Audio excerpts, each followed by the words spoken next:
Imagine failing your math test so hard that you literally glitch out of reality and end up in the 1400s teaching a king how to count.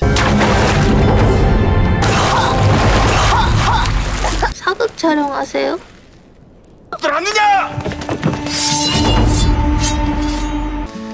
근데 그게 또 끝이 아니야.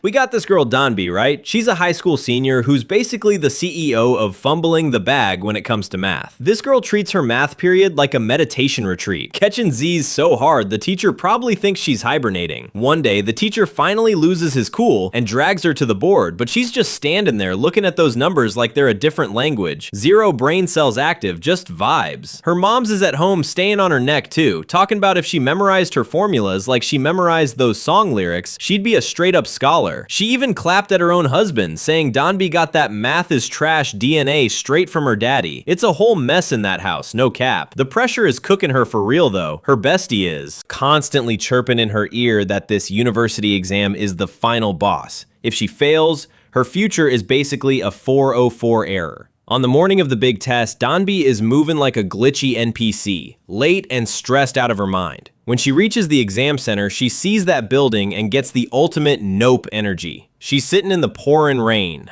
hoping the earth just hits delete on her existence so she doesn't have to face those equations. She spots this weird, deep-looking puddle and thinks, I bet I'm out. She steps in hoping to vanish, but instead of just getting her sneakers soaked, she straight up teleports like she's on some interdimensional travel tip.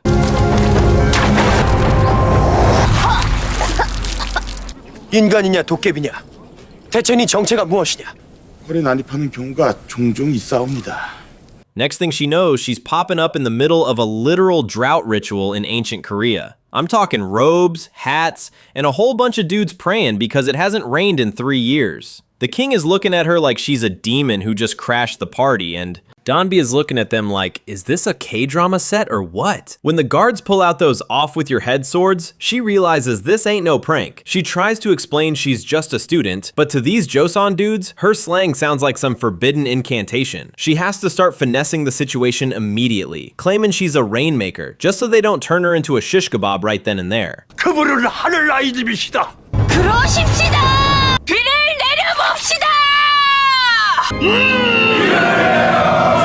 So Danbi is out here playing hide and seek in the palace because the guards are low-key trying to end her subscription to life. She finds some temple priest robes and decides to go undercover, sneaking into a high-level meeting with the king. Now the king is actually kinda chill. He's telling his squad they need to stop praying to the clouds and start hitting the books, specifically science and math, to fix the kingdom's problems. But the chief priest is a straight-up hater, talking about math is superstition and the only way to get rain is for the king to do some, quote, sacred ritual with the queen. Basically, the priest is trying to block the king's grind with some old school nonsense. Danbi tries to dip, but she gets caught. Again. The king is looking at her like, yo, why are you still here? And he's about 2 seconds away from ordering an execution because he thinks she's a total fraud. Danbi starts panicking, yapping about how she's from the future and she's actually a, quote, math genius. The king is like, I bet, solve this, and drops a Pythagorean theorem problem on her. Now, back in the 21st century, Danbi was a total flop, but in Joseon, she's basically Einstein. She solves that a squared plus b squared joint in 5 seconds, and the king's jaw drops because his smartest scholars usually take 3 business days to figure that out. Suddenly, she goes from demon girl to scholar Gosam. The king is so hyped, he cancels the execution and makes her his personal tutor. But here's the kicker. The king doesn't even know how to count to 10. Danbi's out here teaching the ruler of the nation basic addition like he's in kindergarten. They start getting real close, dodging the queen so they can study, which is really just them vibing. She even introduces him to the holy grail of snacks, instant noodles. The king eats them, loves them, then spends the next morning screaming on the royal toilet because the spice hit him like a freight train. He thought he was cursed, but Danbi just rolled her eyes like, nah fam, that's just the chili working its magic. So Danbi and the king are basically besties now, but the vibes are shifting from tutor and student to something a bit more Netflix and chill. She's teaching him everything from how the stomach works to how the heart beats, literally putting his hand on her chest like, you feel that? That's science, homie. The king is looking at her like she's a whole snack and a half. One night, he gives her a tangerine, which is like a Rolex in Joseon times, and he gets all salty when she just eats it without acting like it's a miracle. He's out here catching feelings, telling her they're equals, and she shouldn't even treat him like a king when they're vibing solo. But the haters are always clocking your moves. The chief priest and his squad are still trying to get Danbi deleted because they think her future knowledge is gonna wreck their traditional hustle. They arrest her, tie her up, and are ready to go medieval on her limbs. The king pulls up like a boss and shuts it down, but the priest makes a bet. If it doesn't rain in 2 weeks, this kid gets the chop. Danbi's out here stressing, building a rainfall gauge with the palace musician, who, by the way, figured out she's a girl but kept it on the low because he's a real one. Then, out of nowhere, the clouds open up and it starts pouring. Danbi is hyped, but the king is low-key depressed because he remembers she said she's dipping the moment the rain hits. The king tries to ship her off to China just to keep her safe from the assassins, but Danbi realizes she's done running away. She gets caught in the woods, almost gets turned into a hashtag, but the musician helps her escape. Eventually, she finds the king waiting by the beach. They're looking at the stars, and the king confesses he's trying to invent a whole new alphabet so the regular folks can read and write without the snobby scholars gatekeeping everything. Danbi looks at a 10,000 won bill from her pocket, sees the king's face on it, and realizes she's literally chilling with King Sejong the Great. She's like, yo, you really are the GOAT. But then the queen mother shows up, and she looks exactly like Danbi's mom's back home, which sends her into a total emotional meltdown. So the palace is basically a powder keg. The queen mother and the head maid start tripping, trying to dress Danbi up like a royal concubine. They're talking about it's time for her to serve the king. Danbi hits the panic button and bolts like she's running a 40-yard dash. The king finally corners her, but instead of being a creep, he's actually being a real one. He tells her he's known she was a girl for a minute now, and he ain't gonna force the vibe. But then he drops the heavy question. He wants her to stay forever and be his queen. He even gives her a royal hairpin, which is basically the Chosen version of a 5-carat rock. But Danbi is torn, man. She looks at the queen mother, who is the spitting image of her own mom's, and realizes she can't just ghost her family in the future. She tells the king she's gotta bounce, and he loses his cool for a second, getting all salty and telling her to go back to her future world full of tech and medicine if it's so much better. While she's standing there heartbroken, the hater priests decide to go full villain mode. They set the building on fire and someone tries to stick her with a sword. The king pulls a straight up action hero move, running through the flames to save his girl. Luckily, the math book in her bag acted like a bulletproof vest and blocked the blade. Talk about math finally being useful for once. The king realizes he can't hold her back from her destiny. He walks her all the way to the beach where she first spawned. It's a real tearjerker, no cap. She steps into the ocean portal, sinks down, and poof, she's back in the 21st century. Only a few seconds passed, so she sprints to her exam, feeling like a whole new person. She doesn't just pass, she's got that King Sejong energy now. Months later, it's raining again, and she sees a dude holding an umbrella over her. It's the king's doppelganger. He tells her they met on a bus a long time ago. Whether it's reincarnation or some glitch in the Matrix love, homegirl finally got her happy ending without the math homework.